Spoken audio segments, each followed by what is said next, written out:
আসসালামু আলাইকুম রহমতুল্লাহ। প্রিয় বন্ধুরা, চলে আসলাম কর্ণফুলী সেতু।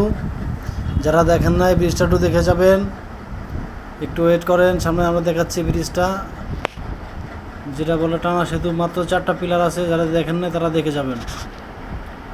ডানে বামে সমুদ্র, জাহাজ, অসংখ্য জাহাজ। আমরা চলে যাচ্ছি ব্রিজের উপর দিয়ে। দেখতে থাকুন, আমাদের সাথেই থাকুন। এই যে বাম পাশে কত শিপ আছে দেখেন, ডান পাশে আছে অনেকগুলা।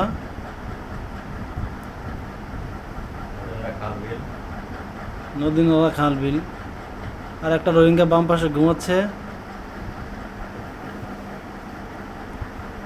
মাত্র অনলি চারটা চারটা চারটা পিলার, আর সবগুলো টানা। এই যে টানা দেখছেন, টানা, এগুলো সব টানা। অনলি 4টা পিলার সেতুটাতে। ভালো থাকবেন সবাই। কীরকম হয়েছে সবাই কমেন্ট করে জানাবেন। খোদা হাফেজ।